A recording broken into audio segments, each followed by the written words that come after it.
Story blossoms, এখানে গল্প জড়িয়ে ফেলে মায়ায়। ডাক্তার দেখে মেডিসিনগুলো যে এনে দিলি হাত দিয়ে ছুঁয়েছে নাকি জিজ্ঞাসা কর, এখনই জিজ্ঞাসা কর। মায়ের অভিযোগ শুনে শীতলের মুখটা লটকে গেল। একটা অভিযোগও মিথ্যা নয়। সিমিন তখন আরো বলল, এগুলো না হয় বাদই দিলাম, কিন্তু আমার মন বলছে ও আবার কোনো কাণ্ড ঘটাচ্ছে, ওই আঠাখোরের মতো আবার কাউকে। ভাসুরের সামনে সিমিন আর পুরো কথা শেষ করতে পারলেন না, এর আগেই থেমে গেলেন। তবে সকলে বুঝল উনার কথার অর্থ, তাই সকলের দৃষ্টি শীতলের দিকে। শীতল নিজেও হতবাক, হতবম্ব চোখে তাকিয়ে আছে মায়ের দিকে। ও প্রেম না করেই প্রেমের অপবাদ মানা যায়? তখন শাওন সিমিনের কথা ধরল। তোমার কেন মনে হলো ও প্রেম করছে? ওর রুমে ময়লা কাপড় আনতে গিয়ে দেখি ময়লার ঝুড়িতে দলা ময়লা পাকানো এক ঝুড়ি কাগজ। এগুলো কিসের কাগজ, এত কেন, কী সব ভেবে একটা কাগজ খুলে দেখি সেখানে লেখা আমার মুডি সাইট সাইটেশ। সাইটেশ কি বা কে একমাত্র আল্লাহ মাবুদ জানে। ওর মায়ের কথা শুনে শীতল মাথা নিচু করে মুখ করে গলার সাথে মিলিয়ে গেল। ইস, এভাবে ফাঁস হয়ে যাবে কে জানতো? কাগজগুলো পুড়িয়ে ফেললেই হতো। এখন না জানি এই কাগজের জন্য বাঁশ খেতে হয়। যদি সত্যি বাঁশ খেতে হয় তাহলে চোখ বন্ধ করে শুদ্ধর নাম বলে দেবে। মার এমনিতেও খেতে হবে, অমনিতেও খেতে হবে। সেদিন বিশুদ্ধ পুরুষ তাকে চেয়ে নিতে বলল না? এখন ধরা খেলে বড় আব্বু না বড় মাকেও বলবে, তোমাদের ছোট পুত্রের নববধূ হওয়ার টোকেনটা আমাকেই দাও বড় আপু। ওদিকে শাওন আর রুবাব পারছে না হেসে গড়াগড়ি খেতে। শাওন বসে থেকেই শুদ্ধকে পা দিয়ে খোঁচাচ্ছে, ইঙ্গিত দিচ্ছে কিছু একটা কর। এদিকে শুদ্ধ নিশ্চুপ, বাকিরাও চুপ থেকে শীতলের থেকে জবাবের অপেক্ষায়। সিমিনের কথা শুনে শারাফাত চৌধুরী এবার গলা খাকারি দিলেন। উনি কথা বলবেন বুঝে বাকিরা নিজেদের কৌতূহল দমিয়ে রাখলেন। এরপর উনি স্বভাব সুলভ গুরু গম্ভীর কণ্ঠে বললেন, এসব কি শুনছি মা? না মানে বড় আব্বু, তোমার মা যা যা বলেছে তা কি সত্যি? সবাইকে এড়িয়ে গেলেও বড় আব্বুকে উপেক্ষা করতে পারে না শীতল, তাই আঙুল মুচড়াতে মুচড়াতে আমতা আমতা করে জবাব দিল, সাইটেশ কোনো আঠাখোর বা রাস্তার টোকায় না বড় আব্বু। সে আমার দেখা সুপার জেন্টলম্যান। আমি তাকে পছন্দ করি, সুযোগ পেলে বিয়ে করে বিদেশে চলে যাব। শীতলের কথা শুনে সবার চোখ বড় বড় হয়ে গেল। বলে কি এই মেয়ে, মাথা টাথা পুরোটাই গেছে নাকি? তবে শীতলের কথা শুনে শারাফাত চৌধুরী রাগলেন না, বরং ঠান্ডা স্বরে কথা চালিয়ে গেলেন। তা কে সেই জেন্টলম্যান? কি করে, বাসায় কোথায়? সাইটেশ, এটা তার পদবি নাকি পেশা? সাইটেশ তার পদবী, আসলে সে তামিল মুভির হিরো। আমাদের শুদ্ধ ভাইয়ের মতোই নাম করা সায়েন্টিস্টও। দেখতে না পুরোই জেন্টলম্যান। নাম পিওর ক্যারেক্টার সাইটেশ। সায়ন রুবাব ভাইও চিনে। ভাইয়া তোমরা কিছু বলো। শীতলের কথা শুনে শাওন আর রুবাবের হাসি ভস করে মিয়ে গেল। নিচে থেকে শুদ্ধকে খোঁচানো শাওনের পাটাও থেমে গেল। ওরা একে অপরের দিকে তাকিয়ে বোকা বোকা হেসে বলল, হুম, ছেলে দেখতে শুনতে ভালোই, মানাবে ওদের। এবার সাফওয়ান চৌধুরী বিস্ময় ভরা কণ্ঠে বললেন, তোরা মুভির কিসের হিরোর কথা বলছিস? কি কাণ্ড বল তো দেখি। কোথায় আমি ভাবলাম সত্যি সত্যি বোধ হয়। একথা বলে তিনি হো হো করে হেসে উঠলেন। সীতারাও ফিক করে হেসে বললেন, আমিও তো সত্যি ভেবেছি। ওদের বড় মা ও মেজো চাচুর কথা শুনে শীতল খিলখিল করে হেসে উঠল। ওর হাসি দেখে সকলে বোকা বনে গিয়ে নিজেরাও হাসলেন। মেয়েটা পারেও বটে। এদিকে এতক্ষণ শাওন আর রুবাব যেন শ্বাসটা আটকে রেখেছিল, ভেবেছিল এই বোধহয় সত্যিটা ফাঁস হয়েই যাবে। কিন্তু এই মেয়েটা আবার পাল্টি খেলো। আর পাল্টি খেয়ে কি করলো, সায়েন্টিস্টকে বানিয়ে দিল সাইটাস। আর শুদ্ধ নামের নাম জান না লিখে নাম দিয়ে দিল ক্যারেক্টার, যদিও পিওর বা ক্যারেক্ট মানেই শুদ্ধ। শীতল কথা শেষ করে আর চোখে শুদ্ধর দিকে তাকাতেই চোখাচোখি হয়ে গেল। ভ্রু কুচকে তাকিয়ে আছে বিশুদ্ধ পুরুষ, হয়তো ভাবছে ওর পাশে বসে ওরই নামের বদলে তাকেই সুরসুরে দিচ্ছে। এর আগে শুদ্ধ অভিযোগ করেছে যে মেয়ে কারোর সামনে তাকে চেয়ে নিতে পারবে না, সেই মেয়েকে সে বিয়েই করবে না। এই জন্য সাহেব কত রাগ দেখিয়েছিল, কথা বলা বন্ধ করে দিয়েছিল, ওর রুমেও যেতে দেয়নি। এখন দেখ বলতে পারবে নাকি। যদিও এটা ছোট রিভেঞ্জ, যখন ফাইনাল মোমেন্ট আসবে তখন সগৌরবে বড় আপুর কাছে চেয়ে নেবে, বুঝে নিবেই নেবে বিশুদ্ধ পুরুষটাকে। সে কি ভেবেছে ওর করা পাগলামির পরিমাণ একটু বেশি বলে এটাও পাগলামি? না, মোটেও না। এদিকে এখনও মেয়ের বাঁদরামি বন্ধ হয়নি দেখে সিমিন ফুঁসে উঠলেন। কটমট করে তাকিয়ে শুদ্ধকে অভিযোগ করলেন, শুনলি বেয়াদবটার কথা, ওকে এমনি এমনি মার খায়। শীতলের ইঙ্গিত বা কথার ধাঁচে শুদ্ধ রাগ হঠাৎ উধাও, কি বলবে নিজেই বুঝতে পারছে না। তবে শাওন আর রুবাবের মুখ দেখে কেন জানি ভীষণ হাসি পেল। আসলে হাসলে মেইন টার্গেট মিস হয়ে যাবে, তাই মুখটা যথেষ্ট থমথমে করে রাখলো। আর সিমিন এত কিছুর পরও ওর মেয়ের করা বাদরামি কমছে না দেখে অঝরে কাঁদতে লাগলেন। আপাতত প্রসঙ্গ পাল্টানো খুব দরকার, তাই সে থমথমে মুখে বলল, আজ থেকে বাড়ির ছোটরা লাখ টাকার জিনিসও যদি নষ্ট করে কেউ কিছু বলবে না, বলবেই না। মারধর তো দূর, যার যা ক্ষতি হবে ক্ষতিপূরণ আমি দেব। তারপরও যেন এই ঘটনা পুনরাবৃত্তি না হয়। এইটুকু বলে ঘাড় বাঁকিয়ে শীতলের দিকে একবার তাকালো। পাজি মেয়ে কাটা ঠোঁটে এখনো হাসছে মুচকি মুচকি। তাকে এভাবে হাসতে দেখে শুদ্ধ থমকে গেল। হঠাৎ ধমকে ওঠায় শীতল চমকে উঠে বলল, হিরোকে ভালো আমি কি করব? এক থাপ্পড়ে সব দাঁত ফেলে দেবো বেয়াদব। কোথায় কি বলতে হয় তাও জানিস না। আশ্চর্য তো, এই তো সেদিনই তো কিছু বললাম না, চুপ ছিলাম বলে কত ধমকালেন, বকলেন, অথচ আজকে বলছি বলে ধমকাচ্ছেন। এত কথা শুনতে চাইনি। আগামীকাল থেকে সকাল সন্ধ্যা 2 বেলা আমার কাছে পড়তে বসবি। একটা শুনে শীতল আঁতকে উঠল। ওর মাকে দেওয়া বাস ওর দিকে ঘুরল কিভাবে? এতক্ষণ ভালোই তো চলছিল, এর মধ্যে পড়াশোনা এন্ট্রি নিল কোন ফাঁক দিয়ে? এর উপরে শুদ্ধ ভাইয়ের কাছে নাকি পড়তে হবে। এ হতে দেওয়া যাবে না। শুদ্ধ ভাই তুখোর স্টুডেন্ট, ওর পড়ানোর ধাঁচ কেমন হবে ধারণা আছে। এত এত পড়া দেয়, হাতের লেখা একটু খারাপ হলে অপমান করে, পড়া না মারলে কান ধরে দাঁড় করিয়ে রাখে নতুবা মারে। না, সে কিছুতেই পড়বে না। নয়তো এই লোক পূর্বের যত রাগ জমে আছে পড়ানোর নাম করে সব রাগ তুলবে। এ কথা ভেবে আতঙ্কিত হয়ে কিছু বলতে গেলে ঠোঁটে টান খেলো। ব্যথা পেয়ে দু হাতে ঠোঁটে চেপে ধরে অস্পষ্ট সুরে বলল, না শুদ্ধ ভাই, তা হয় না।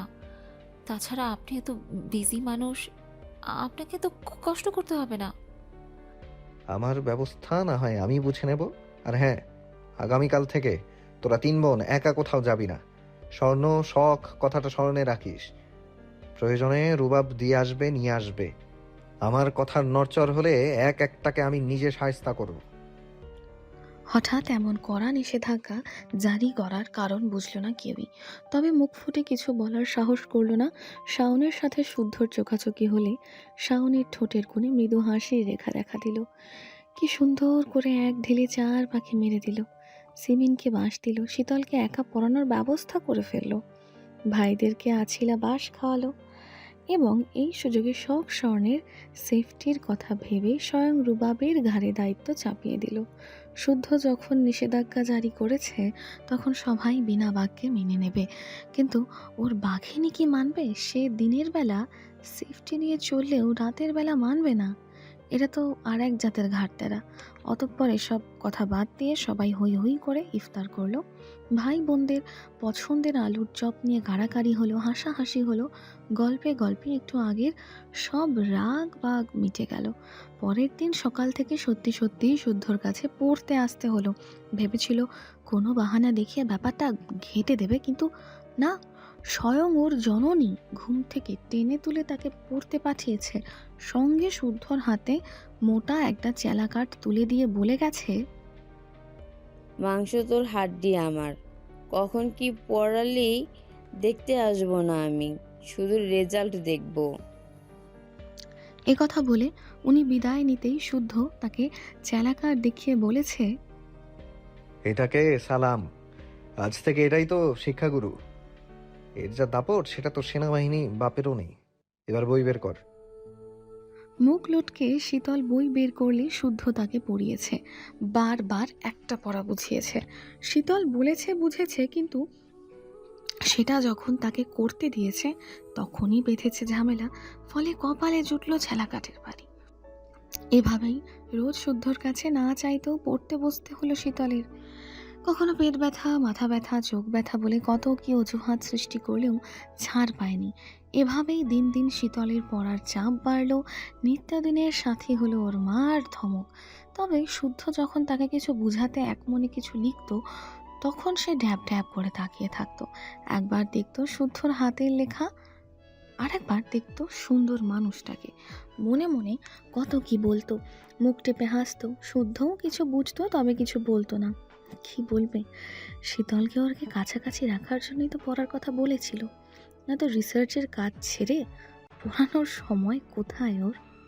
আর এ কাজ করার কারণ ভালোবাসার সৃষ্টি।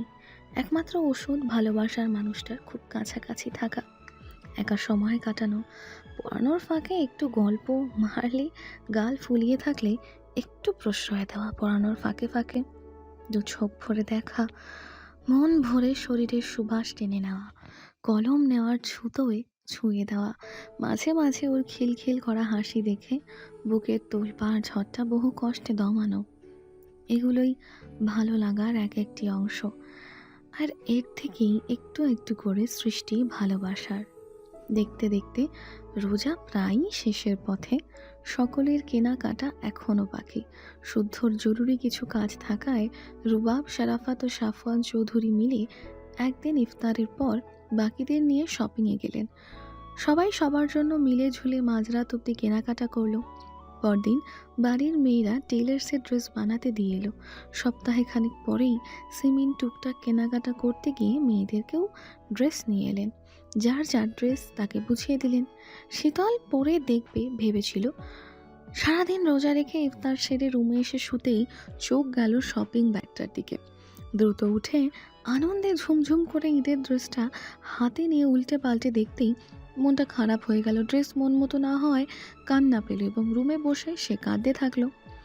ইফতার পার্টি থাকায় ফ্রেন্ডদের সাথেই ইফতার সেরেছে শুদ্ধ। ফ্রেন্ডদের সাথে কিছুক্ষণ সময় কাটিয়ে গিয়েছিল ওর ল্যাবে। সেখানে কিছু কাজ সেরে রাত 10:30টার দিকে বাড়ি ফিরল।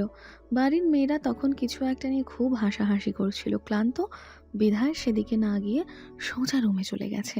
সময় নিয়ে শাওয়ার নিয়ে বের হতেই ওর ফোনের রিংটোন বেজে উঠল। ডিসপ্লেতে শাহওয়ান চৌধুরীর নাম দেখে কলটা রিসিভ করলো। ড্রেসিং টেবিলের সামনে দাঁড়িয়ে ভেজা চুল মুছতে মুছতে শুনলো সিরাতের মেডিসিন আনতে হবে, না আনলে রাতে মেডিসিন মিস হয়ে যাবে। এদিকে উনি মিটিংয়ে আটকে গেছেন, এজন্য শুদ্ধকে আনার কথা বললেন। অগত্যা শুদ্ধ পুনরায় রেডি হয়ে রুম থেকে বের হতেই শীতলের কান্নার শব্দ শুনে থমকে দাঁড়িয়ে গেল। এই তো কিছুক্ষণ আগেও দাঁত বের করে হাসছিল, এখন আবার কি হলো? আবার মার খেলো নাকি? এই কথা ভেবেই সে রুমের দরজায় নক করলো। শীতল চোখ খুলে তাকালো। সকল আবদার মেটানোর মানুষটাকে দেখে ঠোঁট ভেঙে কেঁদে অসহায় কণ্ঠে বলল, শুদ্ধ ভাই, সর্বনাশ হয়ে গেছে। শীতলের করুণ আর্তনাদ শুনে শুদ্ধ ভেতরে প্রবেশ করলো। গুরুতর কিছু হয়েছে ভেবে জিজ্ঞাসা করলো, কি হয়েছে? আমার ইহজীবনে হাসি খুশি সব ধুলোয় মিশে গেছে। অযথা না বকে ছেড়ে কাস। টেইলার্সে ঈদের ড্রেস বানাতে দিয়েছিলাম, ওই হারামজাদা সালোয়ারে এলাস্টিক না দিয়ে বেল্ট দিয়েছে। বেল্টে সালোয়ার পরতে পারি না আমি, ঘন্টায় ঘন্টায় গিট্টু বেঁধে যায়। এর আগের সালোয়ারে খালি গিট্টু বেঁধে যাওয়ায় ওয়াশরুমে কাটা একটা কম্পাস রেখেছিলাম। যতদিন ওই সালোয়ার পরেছি ততদিন কাটা কম্পাসকে সাথে সাথে রাখতে হয়েছিল। তা গিট্টুর সাথে কাটা কম্পাসের কি সম্পর্ক? এই কথা শুনে শীতল ঢোক গিলে নাক টানতে টানতে জবাব দিল, কারণ একটা কম্পাস দিয়ে গিট্টু খুলতে সুবিধা হয়। কিন্তু আমি এবার ওসব আপদ সহ্য করতে পারবো না, আমি নেবই না এই সালোয়ার। শুদ্ধ 2 আঙ্গুলে কপাল ডোলে দীর্ঘশ্বাস চাপল। এই জন্য এইভাবে কাঁদতে হবে? সে শীতলের কান্নারত মুখের দিকে একবার তাকিয়ে হাতে থাকা সালোয়ারের দিকে তাকালো। তারপর ইশারা করে বলল, এটা ঠিক হবে না আর? হবে, কিন্তু আম্মু বলেছে এটাই পরতে হবে। টেইলার্সে অনেক ভিড়, পরে ঠিক করে এনে দেবে। ঠিকই তো বলেছে। মোর মতো ড্রেস না পরলে ঈদ হয় নাকি? এটা যদি ঠিক না হয় এই ঈদে কোনো ড্রেসই পরবো না, বলে দিলাম। তোর কি একটাই ড্রেস যে কাঁদতে বসেছিস? একটা না, সব মিলিয়ে 5টা। তবে 5টা ড্রেস কবে কখন পরবো প্ল্যানও করে ফেলেছি। এখন এটা মন মতো না হলে সব প্ল্যান ভেস্তে দিতে হবে। এ কথা বলে অসহায় দৃষ্টিতে তাকিয়ে পুনরায় কেঁদে ফেলল সে। তাকে এভাবে কাঁদতে দেখে শুদ্ধ বলল, টেইলরকে দিলে এটা সমাধান হবে, তাই তো? হুম। ঠিক আছে, রেডি হয়ে নিচে আয়। আচ্ছা। শীতল ঘাড় কাত করে 2 হাতে চোখ মুছে রেডি হতে গেল। শুদ্ধ বিড়বিড় করতে করতে সিরাতের প্রেসক্রিপশনটা নিয়ে গেল পার্কিং লটে। ওর বাইকটা বের করে বাইকের উপর বসতেই শীতল শপিং ব্যাগ হাতে বেরিয়ে এলো। হিজাব পরেনি, তবে মাথায় ওড়না টানা, পরনে সাদা রঙের 3 পিস। শুদ্ধ তাকে আপাদমস্তক দেখে বসতে ইশারা করলে উঠে বসলো, কাঁধে হাত রাখলো, তারপর বাইক স্টার্ট করে বেরিয়ে গেল শীতলের বিরাট সমস্যার সমাধান খুঁজতে। এদিকে শুদ্ধ না যেতেই স্বর্ণের অন্ধকার রুমের লাইটটা জ্বালালো, তারপর পুনরায় এগিয়ে এসে স্বর্ণের কোমর জড়িয়ে ধরে কোলে মাথা রেখে শুয়ে পড়ল। শাওনের মাথার চুল টেনে দিতে দিতে ল্যাপটপে কিছু একটা করছে। শাওনের কেন জানি সেটা পছন্দ হলো না। সে চট করে চিত হয়ে শুয়ে স্বর্ণের মুখটা নিচের দিকে ঘুরিয়ে নিল। মুগ্ধ নয়নে কিছুক্ষণ তাকিয়ে থেকে বলল, বারণ করেছিলে বলেই তো দূরে ছিলাম। হঠাৎ জরুরি তলব কেন? মিস করছিলাম। আমাকে নাকি আমার স্পর্শকে? দুটোই। তাহলে বিয়ের কথা বাসে জানে? আপুর অনুষ্ঠানের পর এমনিতেই আমাদের পালা, তখন জানিও আর বাধা দেব না। শাওন কিছুক্ষণ স্বর্ণের মুখের দিকে তাকিয়ে ভ্রুজোড়া কুঁচকে নিল। এরপর কিছু একটা ভেবে বলল, কোন খানকির বাচ্চার? স্বর্ণ শাওনের মুখ চেপে কথা থামিয়ে দিতেই দরজার ওপাশ থেকে শিমিন বন্ধ দরজায় টোকা দিল। স্বর্ণ, এই স্বর্ণ, ঘুমিয়েছিস মা? ছোট মায়ের কথা শুনে শাওন চট করে উঠে স্বর্ণের ঠোঁট দিয়ে ঠোঁট আঁকড়ে ধরল। মুহূর্তের মাঝেই জোকের মতো চুষে নিতে থাকলো স্বর্ণের ঠোঁট। স্বর্ণ শব্দ ছাড়াই নিজেকে ছাড়াতে চাইল, শাওন যেন আরো জোরে আঁকড়ে ধরল। ওর অবাধ্য হাত ছোড়া স্বর্ণের কামিজের ফালিতে হাত রাখতেই স্বর্ণ ওর হাত খামচে ধরল। বাধা পেয়ে শাওন ঠোঁট ছেড়ে কানে কানে বলল, আমাকে এতদিন কাছে আসতে দিসতে ঠিক কতটা ছটফট করেছে জানিস? পানিশমেন্ট জমা আছে। আম্মু এসেছে, কি বলে দেখি, তারপর পানিশমেন্ট যা দেবে মাথা পেতে নেব। প্রমিস? প্রমিস।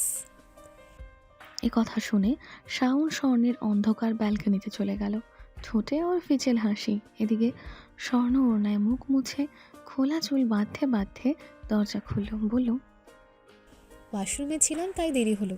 এসো রুমে এসো। তোর বাবা তোকে ফোন করছে, ধরছিস না কেন? কি বলে শুন তো মা। ফোন ভাইব্রেশন করা, ওয়াশরুমে থাকায় ভাইব্রেটও শুনতে পাইনি। আচ্ছা দেখছি।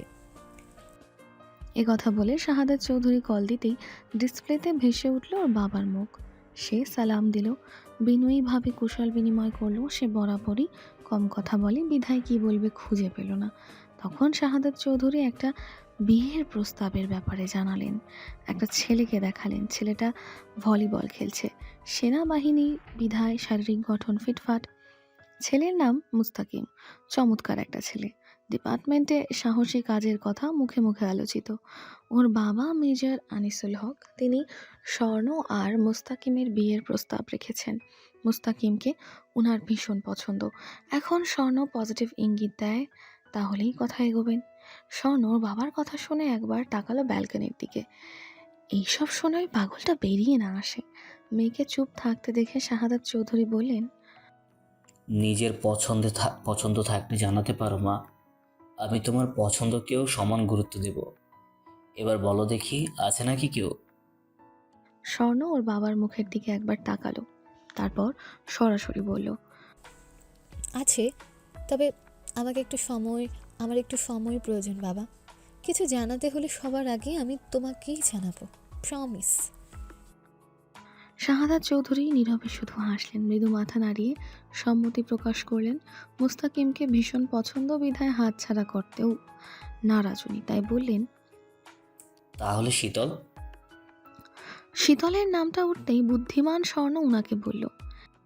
শীতল এখনো অনেক ছোট বাবা, হাত পায়ে বড় হলেও বড্ড অবুঝ। আমার মতে এখনই ওকে এসবের মধ্যে জড়ানো ঠিক হবে না, কয়েক বছর যাক, তখন না হয়। এবারও শাহাদাত চৌধুরী মেয়ের কথায় সম্মতি জানিয়ে কল কাটলেন। সিমিন মেয়ে ও স্বামীর কথা শুনলেও আগ বাড়িয়ে কোনো মন্তব্য করেননি, কারণ উনি জানেন স্বর্ণ বুঝদার, যা সিদ্ধান্ত নেবে জেনে বুঝে নেবে। অন্তত আর একটার মতো লাফাতে লাফাতে গিয়ে শুকনো মাটিতে মুখ থুবড়ে পড়বে না।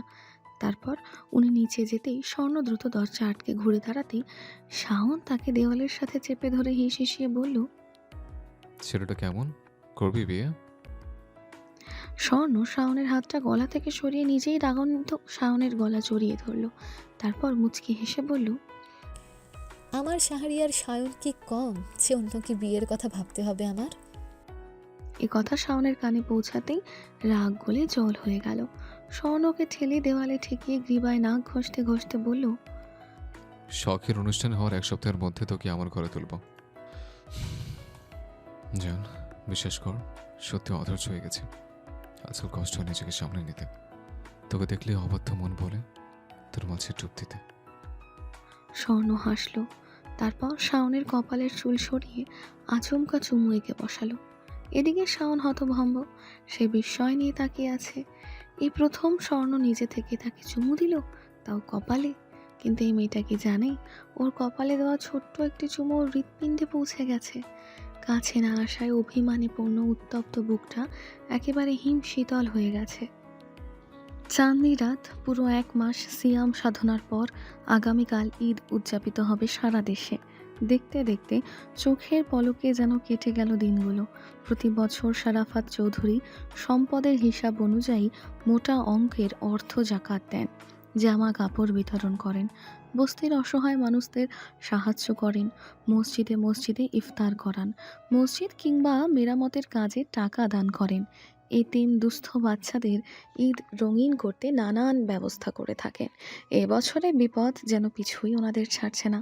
অনাকাঙ্ক্ষিত বিপদের কারণে এই বছরে সেসব কাজ দেরিতে হলেও ভাই ও 2 ছেলেকে নিয়ে সেটা সম্পূর্ণ করেছেন।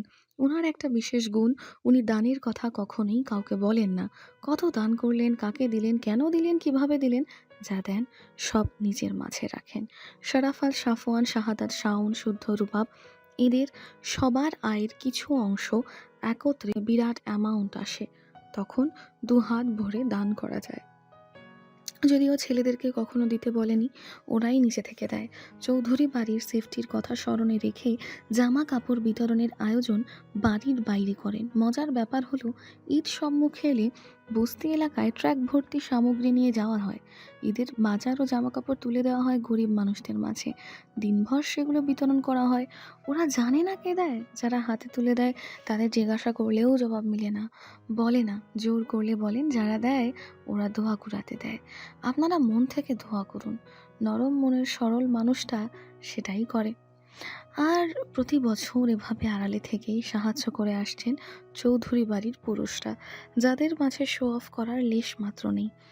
চাঁদনি রাত বিধায় ইফতারের পরপরই হই হুল্লোড় বিঁধেছে চৌধুরী বাড়িতে। ছোটরা কাড়াকাড়ি করে খেয়েছে ইফতারের সব খাবার দাবার। এত খাবার, এত আইটেম, তবুও ভাই বোনদের খাবার কেড়ে নেওয়ায় স্বাদ যেন অমৃত। শাওন শীতলের আলুর চপ কেড়ে খেয়ে নিয়েছে। এটা নিয়ে দুজন ঘ্যান ঘ্যান করে কেবল থেমেছে। এই থামতেই সাম্য শখের হাতে থাকা খেজুর কেড়ে নিয়ে মুখে পুরে দিয়েছে। শখ রাগী চোখে তাকাতেই দুষ্টটা খিলখিল করে হাসছে।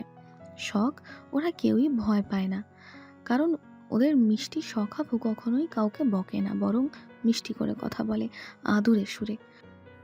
এমন করে না সোনা ভাই, ওটা কেন করলি পাখি? কি লাগবে? মন খারাপ কেন আমার কলেজা ভাইজানের? শখ সর্বদা এভাবেই কথা বলে, কত কি বোঝায়, ভাই বোনদের আবদার মিটাতে কত কিছু কিনে দেয়।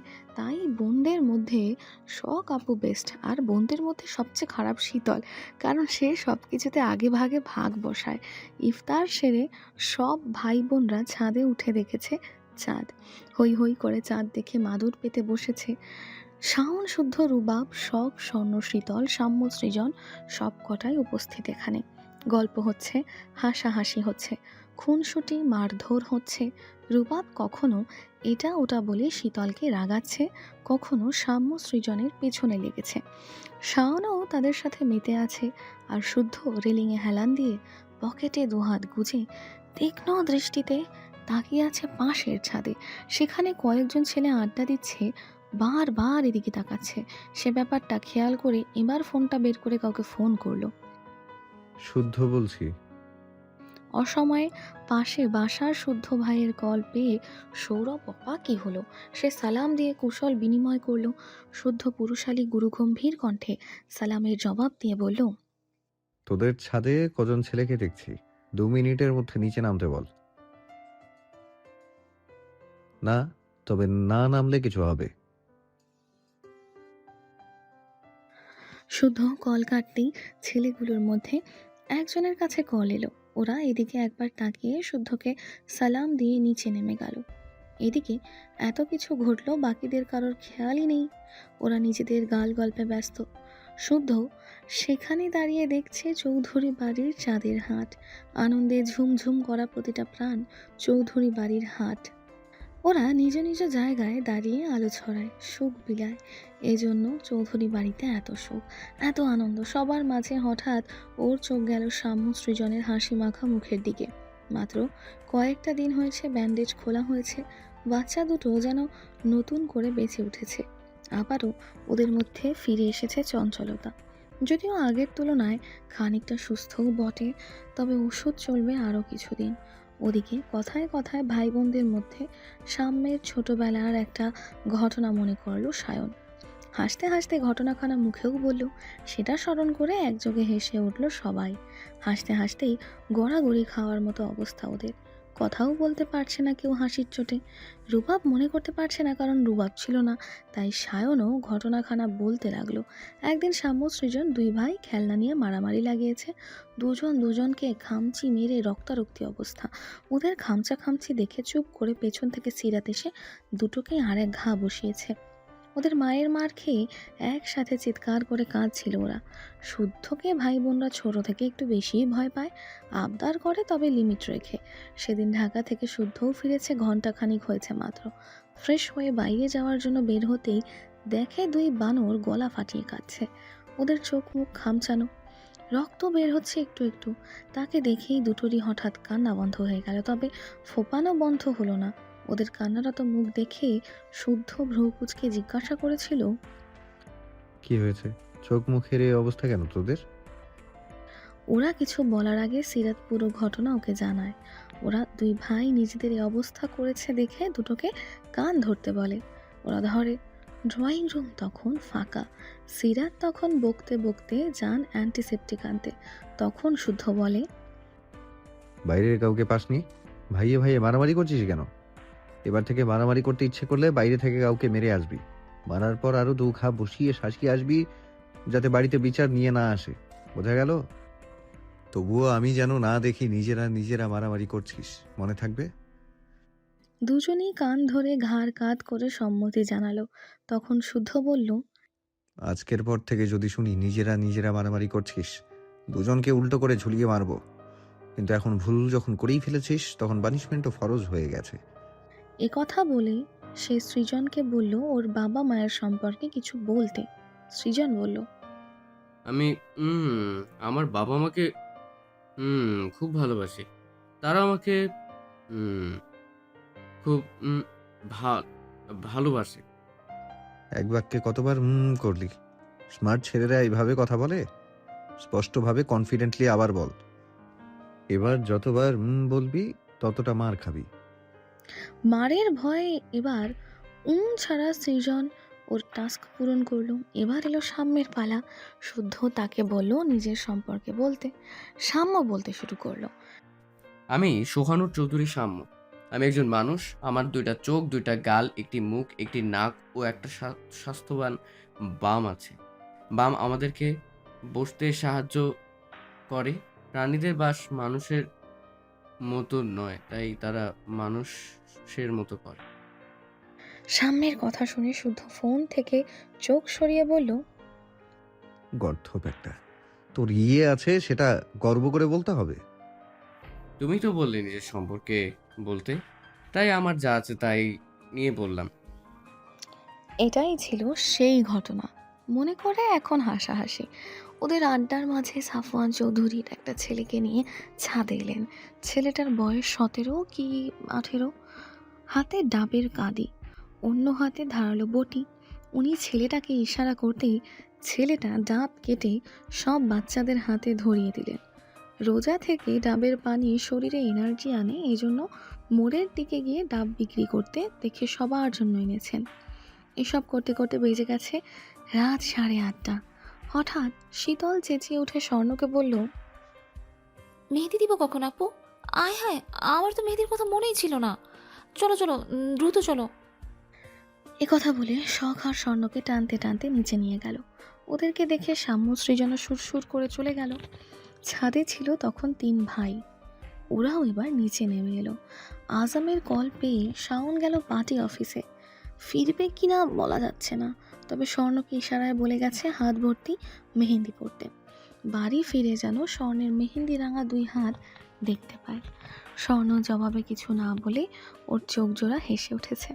মাঝে মাঝে শাওন যখন ওকে শাড়ি পরতে বলে, চোখ জোড়ায় মোটা করে কাজল পরতে বলে, তখন মুখে বিরক্ত হলেও মনে মনে খুশি হয়। এখন যেমন শাওনের কথায় জবাব না দিলেও সে খুব খুশি হয়েছে এবং ব্যক্তিগত পুরুষটাকে খুশি করতে মেহেন্দি পরবে, তবে হাত ভর্তি করে নয়, খুব সাধারণভাবে। তবুও শাওন এসে মুগ্ধ চোখে হাত নেড়ে ছেড়ে দেখবে, চুমু খাবে। মানুষটা বরাবরই বড্ড পাগল। বাইরে যেমনই হোক না কেন তাকে খুব যত্ন করে ভালোবাসে। এদিকে বাড়ির গিন্নি কাল সকালে কি কি রান্না করবে সেসব আলোচনা করছে। রাতেই কিছু কাজ এগিয়ে রাখছেন হাতে হাতে। মেয়েরা ড্রয়িং রুমে হই হই করে মেহেন্দি দিতে বসেছে। স্বর্ণ দিয়ে দিচ্ছে শীতলকে আর শখ দিয়ে দিচ্ছে সাম্যকে।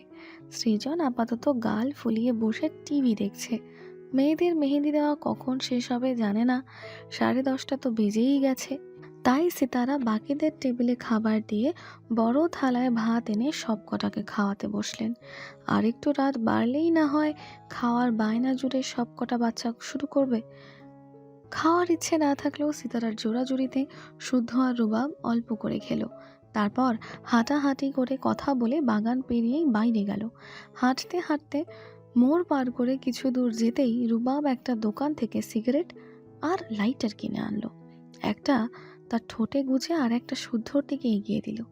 শুদ্ধ সেটা নিয়ে সিগারেটের ধোঁয়া উড়িয়ে বলল, ঝগড়া করছিস? এ কথা শুনে রুবাব এক পলক তাকিয়ে পরপর 2টো টান মেরে জবাব দিল, হয়েছে। ঐশ্বর্যকে আনমনা হয়ে কাজ করতে দেখলাম। আজ কিছু কাজে ভুল করেছে, বকা খেয়েছে, হাতে ব্যান্ডেজ দেখলাম।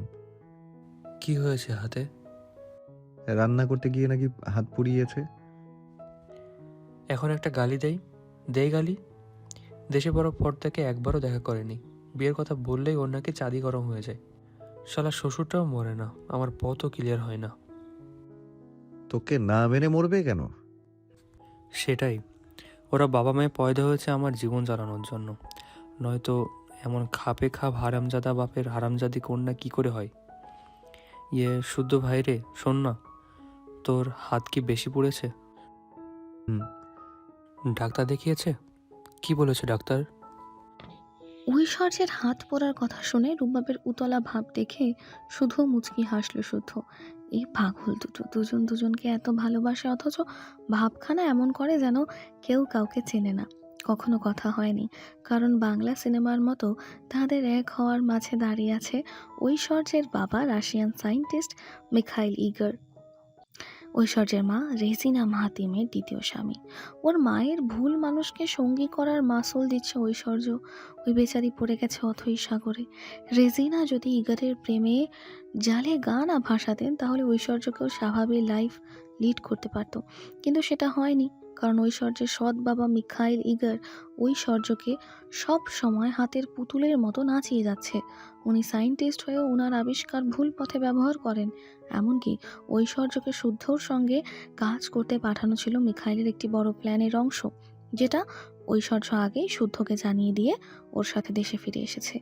ইগারের থেকে পালিয়ে বাঁচতে আছে শুদ্ধর গোপন ল্যাবে। সেখানেই দিন রাত এক করে রিসার্চের কাজ চালিয়ে যাচ্ছে মেয়েটা। খুব তাড়াতাড়ি তাদের একটি আবিষ্কার উন্মোচন করা হবে বিশ্ববাসীর কাছে। সেটা নিয়ে জোর কদমে কাজ চলছে।